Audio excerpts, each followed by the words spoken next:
Welcome to 1 Minute Theatre Reviews. I'm Paul Seven-Lewis, and I'm going to be reviewing the NTLive recording of This House at the National Theatre, as well as adding a few thoughts about the whole business of recording theatre shows. Now, I've watched quite a few recordings of theatre shows since the lockdown, and the more I see, the less sure I am that they're much of an advertisement for theatre, by which I mean what works on stage doesn't necessarily work on film. At the heart of live performance, there's a conspiracy. It's a conspiracy between audience and actor. We know that we're watching someone acting out a story, and they know they're acting out a story. So we accept the artificiality, the theatricality, if you like. Film exposes that artificiality because we're forced to stand back from it and view it through a medium. So when the actors in This House race up and down the stage, it looks exciting in the flesh. But on screen, it just looks a bit silly. And when actors speak loudly on stage, it's riveting. On screen, well, it's a bit shouty.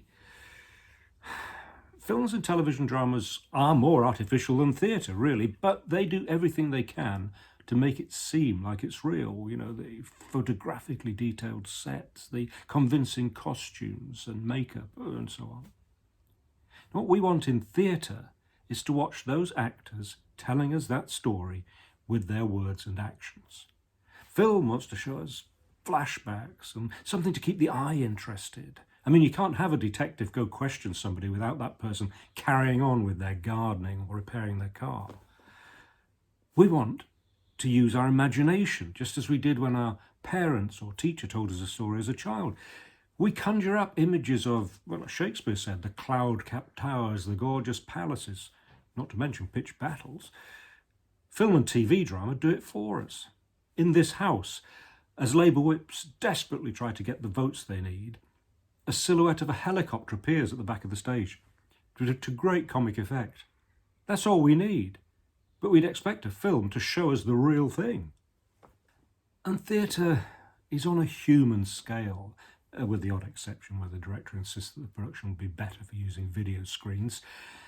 Now, we might like the odd spectacle, but only then because we can really appreciate a barricade built on stage in front of our eyes. But generally, we like engaging with people. Not small and removed from us on a TV screen or larger than life in the cinema, but real people who are the same size as us, alive in front of us.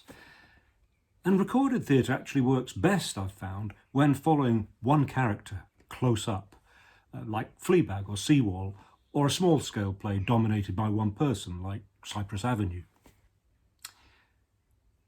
When watching a live performance, our brains and eyes are remarkably good at seeing detail, even from a distance. On TV, we either view the whole set and miss the detail, or the camera hones in on our behalf and creates its idea of what we should see. Now, in theatre, we might be nudged by the script or the direction, but we make the choice to look at the person talking or the one listening or a detail of the set. Rae Smith's set for This House is brilliant.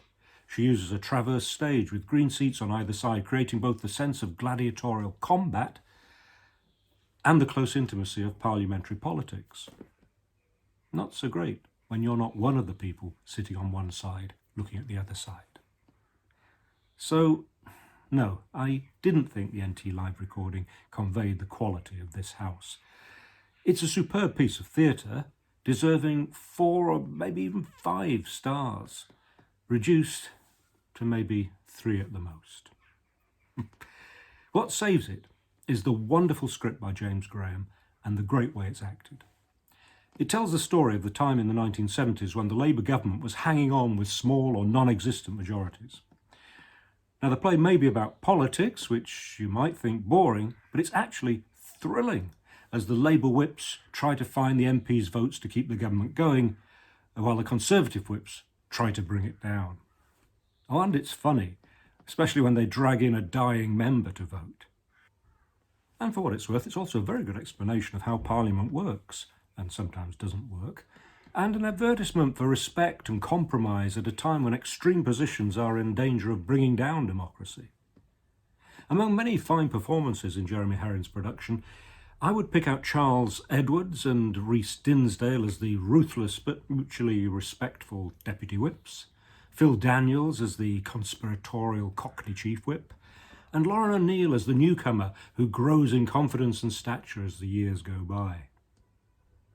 I'd definitely give this house a watch, despite all my caveats, but I'm glad I originally saw this house live on stage.